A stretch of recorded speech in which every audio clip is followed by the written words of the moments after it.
Good day and welcome to the Q2 and H1 FY2026 earnings conference call of Nirlon Limited. As a reminder, all participant lines will be in the listen-only mode and there will be an opportunity for you to ask questions after the presentation concludes.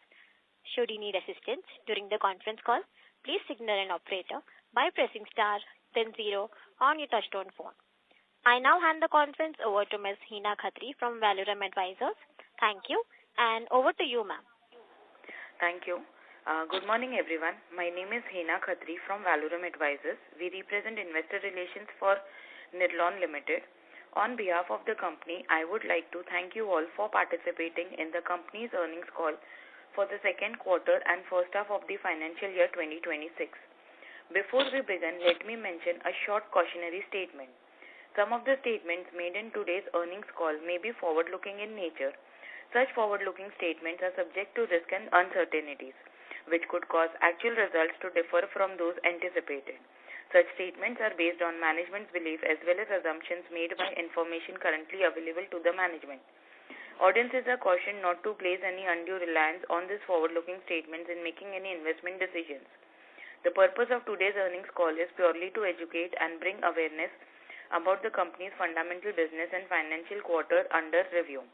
Let me introduce you to the management participating with us in today's earnings call and hand it over to them for the opening remarks. We have with us Mr. Rahul Sagar, Chief Executive Officer and Executive Director, Mr. Manish Parekh, Chief Financial Officer, VP Finance, Mr. Jasmine K. Bhausar, Company Secretary, Vice President, Legal and Compliance Officer, and Mr. Ashish Bardia, VP Business Development and Investor Relations, Nirlon Management Services Private Limited. Without any further delay, I request Mr. Rahul Sagar to start with his opening remarks, followed by financial and operational highlights of the company. Thank you and over to you, sir. Thank you. Good morning, everyone, and welcome to our earnings conference call to discuss the performance of the second quarter and first half of the financial year 2026. Let me first take you through the financial performance of the company. For the second quarter, the company reported a total income of 169 crores, which grew by approximately 4% year-on-year. EBITDA was reported at rupees 133 crores, which grew by approximately 2% year-on-year. And EBITDA margin stood at 78.69%. Profit after tax for the quarter was 148 crores with PAT margins at 87.45%.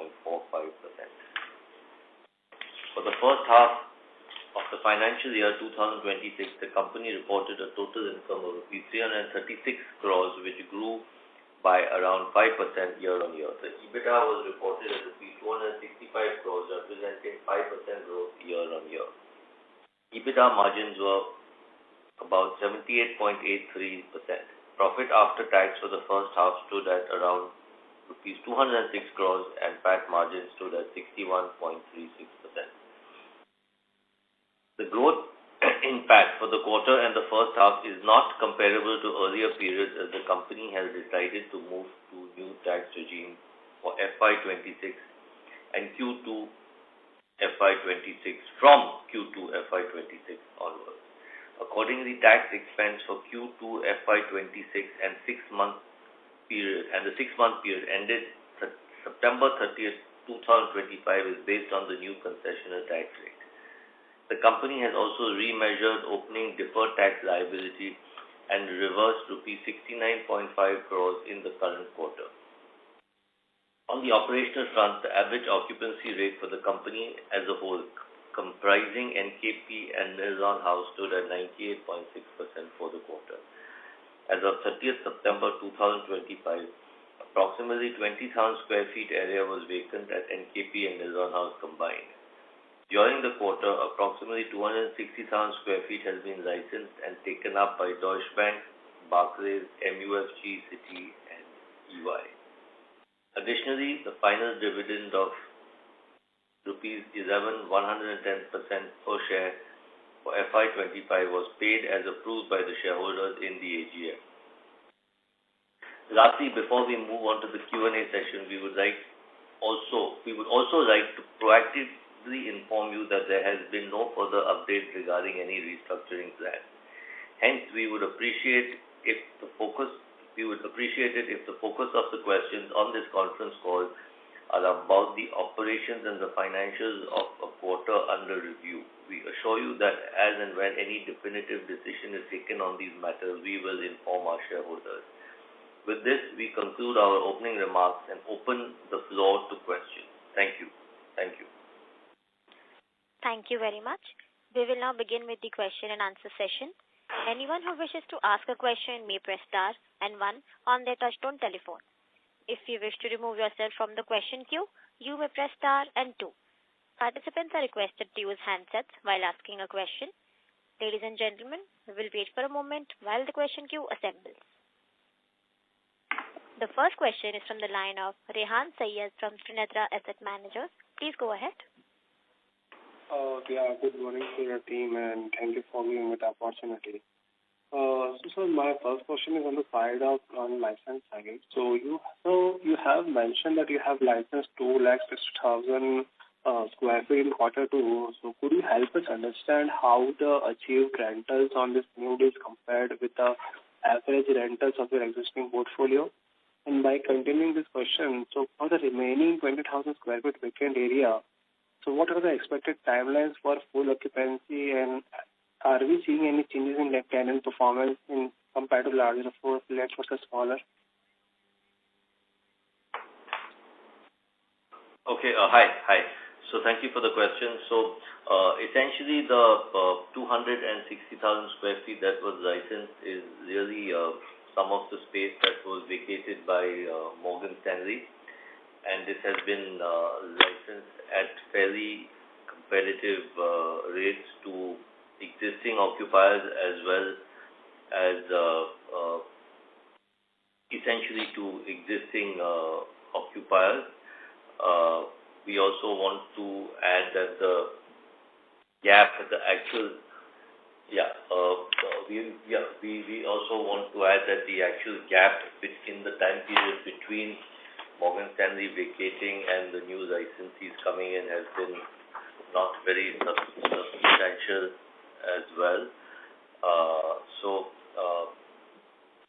The rates are also, we feel, fairly competitive and going in the right direction. So all in all, we feel that this 260,000 square feet, approximately 260,000 square feet that has been licensed was a fairly positive development. The gaps of the actual vacancies were not very significant, as well as the rates, which were fairly positive, and some of them with annual escalations as well, which is very important for us. So that's really the summary of this space that was licensed. To answer your question on the vacant space, some part of this is in NKP and some part of this is in Nirlon House. The part of this in NKP really has already been discussed and finalized, and it's only a question of documentation, etc., this has also been discussed and finalized, as we said, at fairly competitive rates, what we feel, and you will see the effect of this in Q3. So it's really some part of the Nirlon House which has few vacancies, not really NKP. We just want to clarify that. Thank you. Okay. Fair enough.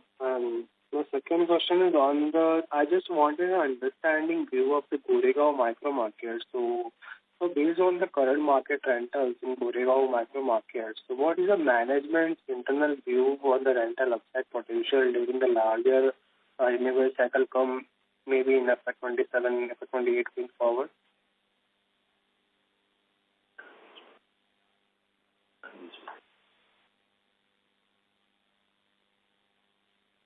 Generally, we feel that the demand is fairly positive now, especially the GCC demand is fairly positive.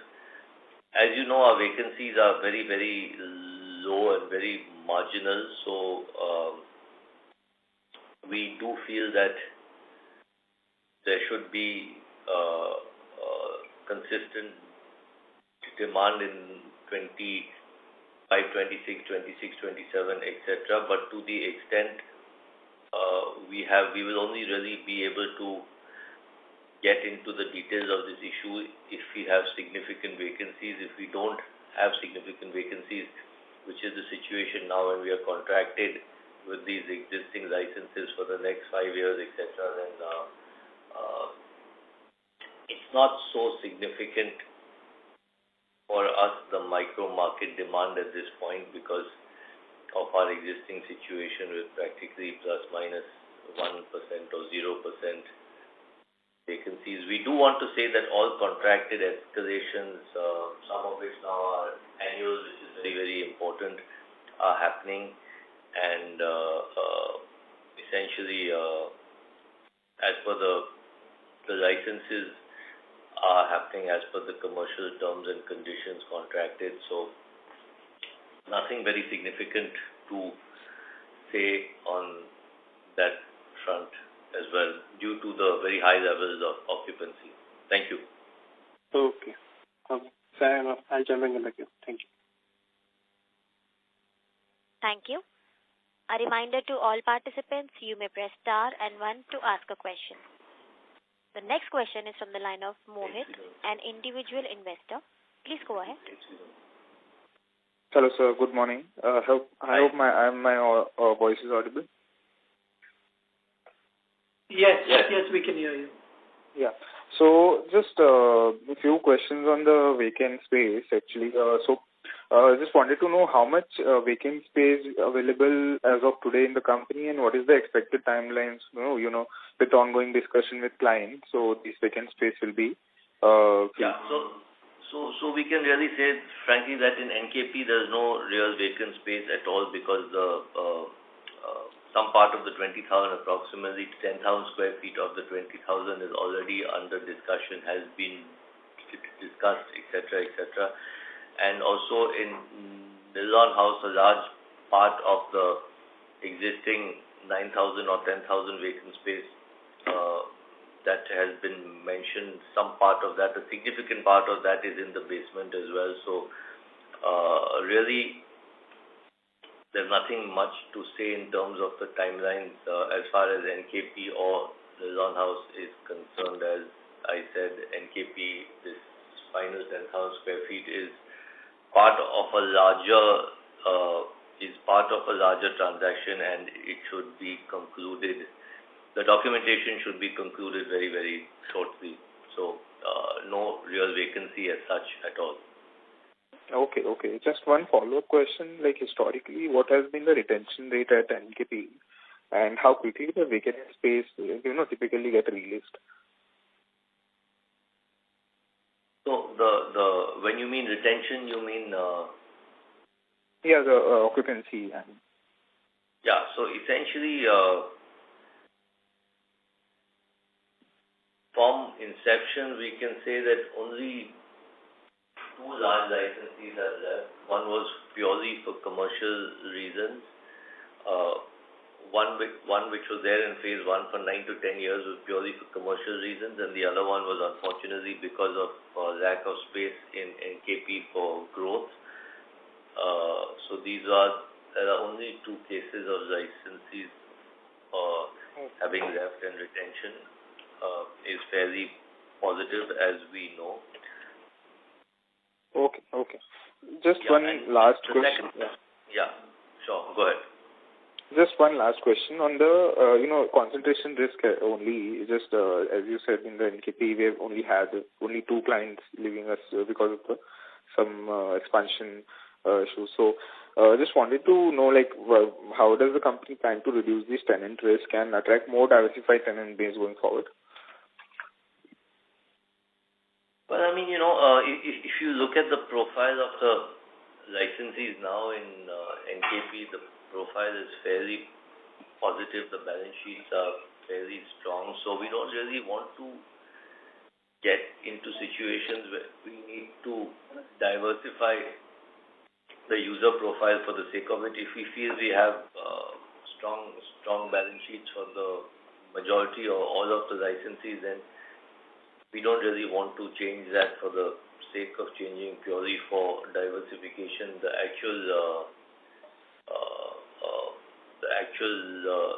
actual Zevan license periods are approximately 5 years / 9 years, and unless we see any significant issues or we face any significant problems, we don't want to get into any changes for the sake of it.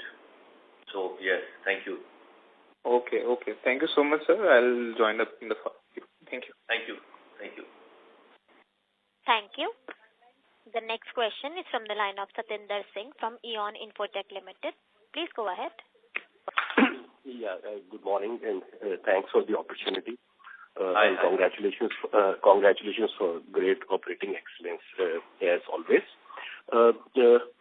On Nirlon House, any progress in terms of moving forward on that?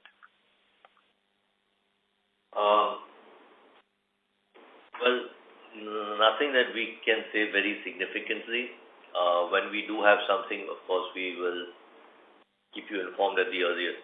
Thank you. Okay. And what is the annual run rate of repair capex that we have? So, for example, for 2H FY26 and the full FY27, what is the kind of repair capex that we are looking at for NKP? Approximately 30 crores per annum. Yeah. About 30 crores per annum. Yeah. So approximately 30 crores per annum. Okay. And what is the latest rate that we are typically marketing NKP? I understand the area is hardly there, but what's the typical going rate at NKP? And do we see going forward any threat, while we understand that this location is very different and because of its proximity to BKC, but given that there's a lot of supply coming up in the Navi Mumbai area at half or less than half the rates, do you expect that to have some sobering effect, because where the space is available at about $80, we are at about 180. So any long-term threat you see, while we understand the micro markets are not really comparable? Yeah, I mean, we're always identifying potential risks with regard to issues concerning supply and demand as well. Not just in the micro areas, as you said, but also in the other locations in Mumbai as well as outside of Mumbai. So yes, that is an ongoing exercise that we are looking at, and we monitor that very carefully. While we understand that NKP as on date occupancies are high, and demand is also fairly positive. To answer your question, we very carefully evaluate the various risks in terms of reduction in the demand, increase in the supply, etc. And we like to be aware of these to the best extent possible, get into the details of various of this issue. So, I mean, apart from actually looking at the existing situation in the other micro areas as well as in the other cities and monitoring that very carefully, there's not much we can do. We also, of course, want to keep increasing the rate per square foot in NKP, which we believe has gone in the right direction and has shown consistent increases over the past few years as well. So yes, that's really what we would say. There's not much we can do except look at the situation very carefully and identify any potential risks of reduction in demand and increases in supply, which is quite a natural phenomenon in any business actually. So we have to be ready and prepared for that as and when it occurs. Okay. And regarding the dividends, I think it has been our kind of almost stated policy to pay out all excess cash as dividend after providing for any contingency. Now that the park is stabilized, there's no new construction. And with this moving to the new tax regime, the tax implications will come down. So should that normally translate into a higher dividend, assuming that same dividend policy of paying out all excess is maintained? Is that a reasonable expectation? Essentially, we will, of course, look at the potential effects and the benefits of any of this new tax regime which we have adopted from Q2 2026.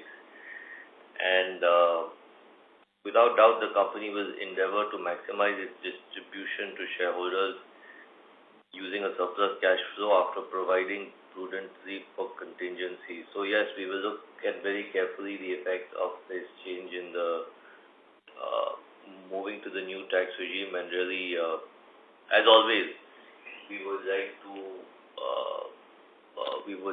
to use the advantages, if any, in the next few quarters to benefit the shareholders to the best extent possible. So yes, that's something we are very aware of, and we are looking at very carefully, as you can imagine. Thank you. Okay. Sir, and like in the previous calls, it was indicated that we have actually time till September 26 to decide on the tax regime because it is for the financial year FY26, because till 25 anyway we had matched to kind of mitigate the effects of the higher tax. So now is this frozen? Is this decision on the tax regime frozen, or is it that there could be some developments in the next 2, 3, 4 quarters till September 26, which still could lead to a change in heart, okay, in terms of kind of the tax regime, or is it kind of now frozen thing? Well, I mean,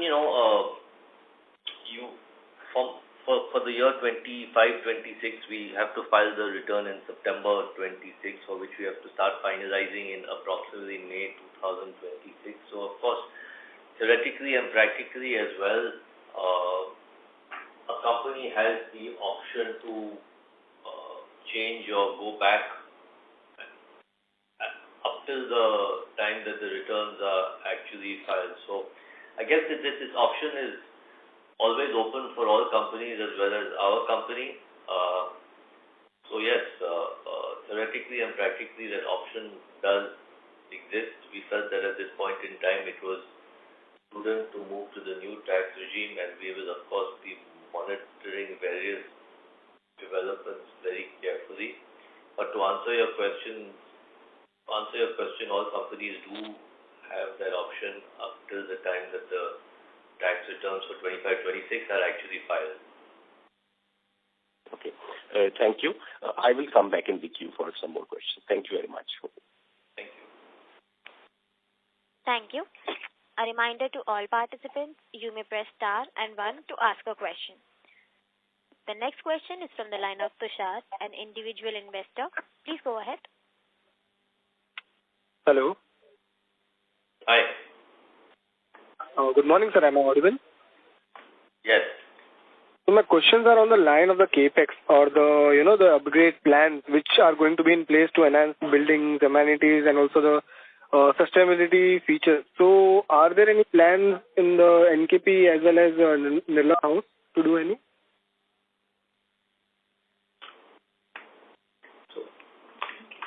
I mean, as of now, what we are doing annually is routine capital expenditure for maintenance, upgradation, etc., so that we are able to maintain the standard and the level of A grade asset for international licensees, for international clients, such as our existing clients. So we don't have anything special or specific to say. We will continue to do whatever capex we need to do to ensure that the park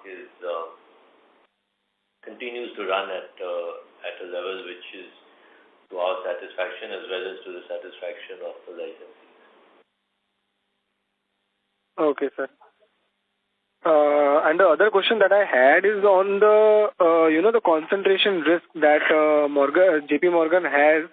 So, 40% of the gross rentals comes from the JP Morgan, and also the next year, the lock-in year will be ending for the JP Morgan. So, please throw some light on that. Well, I mean, we are aware of the potential concentration risk or whatever one can term this as, but we do feel that we have multiple licensees with strong balance sheets, and we have no reason to look at diversification without any concrete or tangible reason. If the license agreements, the commercials and the other agreed points in the license agreements are being executed as per the agreements, we don't want to really look at changing or diversification for the sake of it. Some of these balance sheets, included JP Morgan, are very, very strong and very, very positive, and we do believe that based on the track record in NKP of the last 16, 17 years, actual exits from NKP have been very few. I mentioned there were only two, and the specific reasons for that. So we do believe that the majority of the licensees, including JP Morgan, are here for the long term, and unless we have very specific and clear reasons to believe otherwise, we don't really want to get into changes and diversification for the sake of it, which have other issues, which can come with other issues as well. So we don't see the need to change anything very significantly now. Thank you. Okay, sir. Thank you, sir. Thank you. A reminder to all participants, you may press star and 1 to ask a question. The next question is from the line of Sejal Dave, an individual investor. Please go ahead.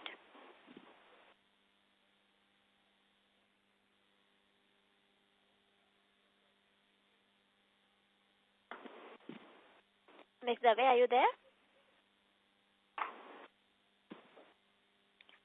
As there is no response, I take the next question from the line of Satinder Singh from Eon Infotech Limited. Please go ahead. Yeah, thanks for the follow-up. So it was mentioned that the repair capex is about 30 crores per annum. Does all of this go to the P&L, or is a part of this capitalized, please? So, no, there is some part of this, or a significant part of this, which is capitalized as well. Okay, so in our modeling, so would it be fair to assume that 10 to 15 CR would be the component that goes to the P&L and is expensed? 25 crores. 20 Sorry? 20. Good. Okay. 20 to 25 will be expensed. Okay. And what's the current? Will be capitalized. Will be capitalized. Okay. Will be capitalized. Okay. And what percentage of our now rentals are on an annual increase basis, please? So, basically, we can say that after the exit of JP Morgan. After the exit of Morgan Stanley, the majority of the license agreements that are now being signed are really with annual escalation. So right now, the percentage number will not be very high. It is only the recent ones. But I think if you ask this question again in another year or year and a half or two, the percentage number will be very high. But it's really a very important factor for us, and we have been able to achieve this now in the last approximately three to four transactions we have signed with existing as well as new licensees. Okay, so basically, from the exit of Morgan Stanley, there are some new licensees, some existing licensees, but the majority of the transactions are we are trying to get these annual escalations with both. So yes. But I think to give you a significant number in terms of percentages, you'll have to wait for a year or two. Okay, and a couple of suggestions. One is, I think it would help if the slide could be put up in terms of the number of occupiers at NKP, the breakup sector-wise, the country of origin of the occupiers. So I think that does give some flavor of sectoral concentration risk or other things. This is a standard template that most of the property companies or REITs put up. Okay, so just a suggestion. Okay. That's fine. That's fine. Yeah. Thank you. Okay. The final suggestion, actually, sir, you did mention in the opening remarks that on restructuring, there's nothing new to add, and one respects what you've said. Okay, it's just a suggestion. Okay, from our side. Okay. Yes. The suggestion is that for a number of quarters. Actually, I went back right up to the first ever investor call you had in June 21. So today is the 19th call. Okay, so and this is an issue which has been live right from the first call. So we understand you had very cogent reasons for holding on to the old tax regime because of the advantages it offers in terms of avoidance of double taxation on the dividend income. And you have justified it very well in the past on the grounds that it was that till FY25 we will anyway covered because of the MAT credit, which would have been lost. Okay, so we were, while paying a higher tax optically, we were not suffering on any ground because the credit would have been otherwise lost. And thereafter, we've had time till September 26. Okay, so the great arguments you've given in terms of why not the move to the older tax regime. But it was linked to the fact that we were saying that there's a discussion on restructuring. So there are various lines or options that we have, and we are looking at that, and this decision is contingent on that. Now that we've decided on a tax regime, I think some decision or some clarity in terms of where we are heading, delisting or a REIT or something else, okay. Some clarity would have gone in because this decision that you announced is contingent on those various tracks that we had opened. As an investor, one gets the feeling that probably REIT seems to be a lower consideration today. It will help the investor community to get more clarity. So maybe in the next call at some point in time, it will help us to understand the rationale why we've now taken this decision now when we had 3-4 quarters to decide. Okay, so just a suggestion, okay, from an investor point of view, in the spirit of constructive feedback. No, thank you. So your point is greatly appreciated, and your comments and your suggestions are highly valued, and it's not that we ignore them. We do evaluate all these comments very, very significantly and very seriously. They are appreciated, and we are thankful for your comments. So yes, we will take this into account as we always do. Thank you. All the best, and must acknowledge that we've given some feedback regarding reset of valuations. In the latest annual report, we've seen that the management has recognized that feedback and tried to act on it. While we still feel the actual valuation might still be higher, but I think thank you very much for acknowledging the feedback. Thank you, and all the best. Thank you for your kind words. Thank you. Thank you.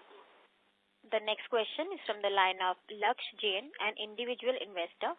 Please go ahead. Hello. Am I audible?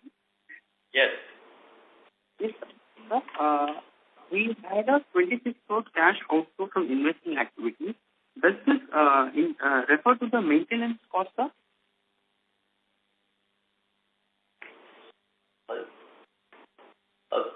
Can you say that again, please?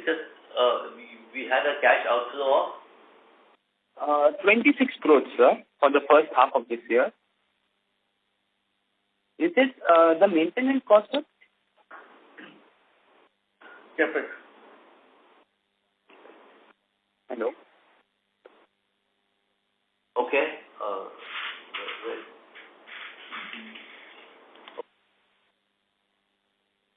Yeah. Okay. This is routine CapEx. Yes.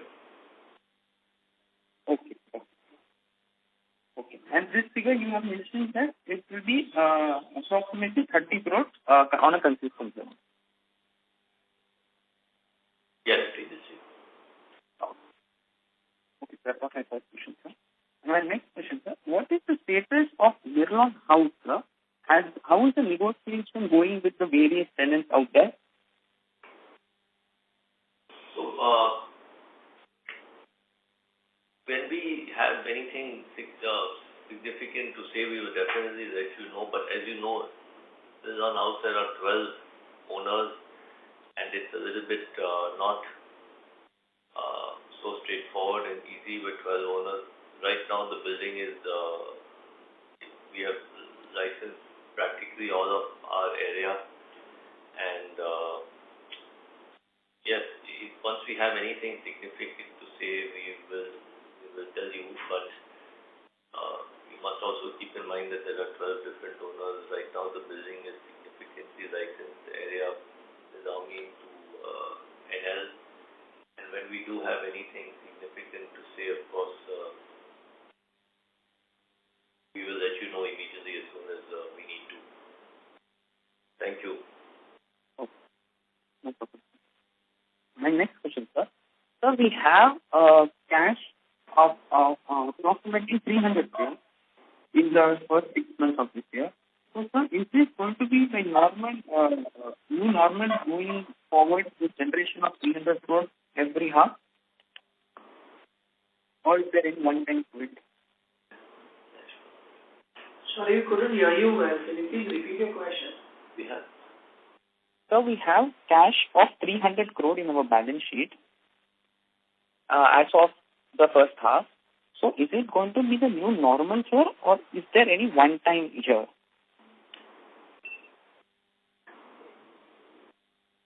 One time what? Sorry, your voice is... This 300 crores of cash generation was never being generated for the 6 months, sir. And this time, it's showing 300 crores in our balance sheet. So is it going to be like the new normal for us? Or is there any one time to it?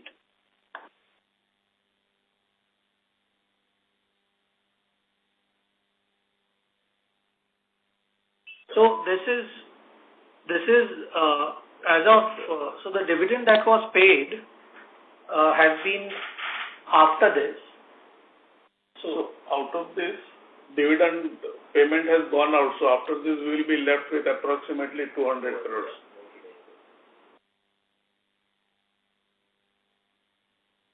So this is before the final cash flow from payment. financing activities shows that this is after paying of dividends, sir, this amount of 900 crores. It's been shown that it is after. Dividend is, out of this amount, dividend is paid in Q3.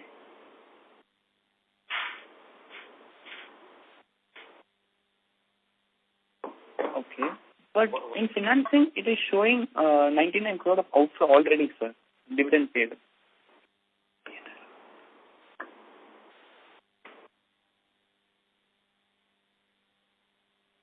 Yeah, that includes some of the dividend for the earlier period also.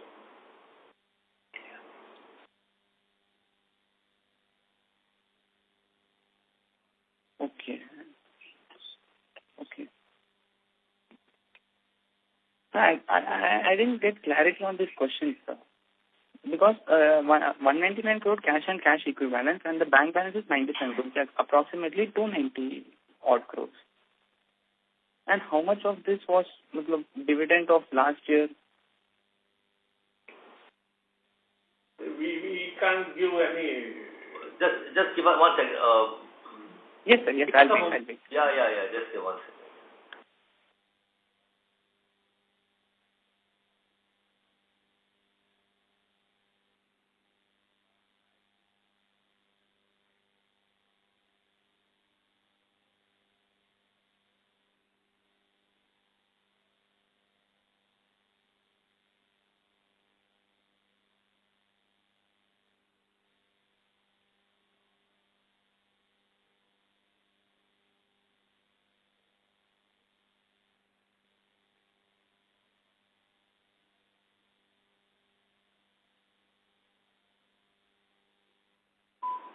So if you see in the balance sheet, the dividend that is payable is part of the liabilities. That's why The cash balance that you're seeing is before the dividend being paid. The dividend was actually paid in the first week of October. Okay. And this liability is the entire 99 crores, sir?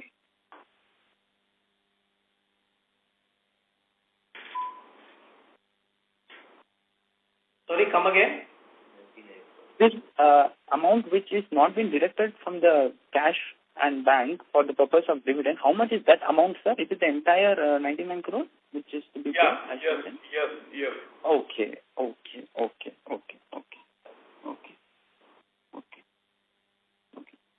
My last question, sir. Now we being shift to the new tax regime, is it right to assume that the plan towards the REIT is completely rolled out because the taxation benefit of the REIT cannot be availed in this new tax regime, sir? We don't really want to comment on that at this point in time. We have moved to the new tax regime for reasons we thought would, for the right reasons, what we felt are the right reasons. With regard to the REIT and what exactly is going to transpire, it's a little bit premature to comment on that right now. So yes, we felt this was the right thing to do for the company at this point in time. So we have moved to this new tax regime.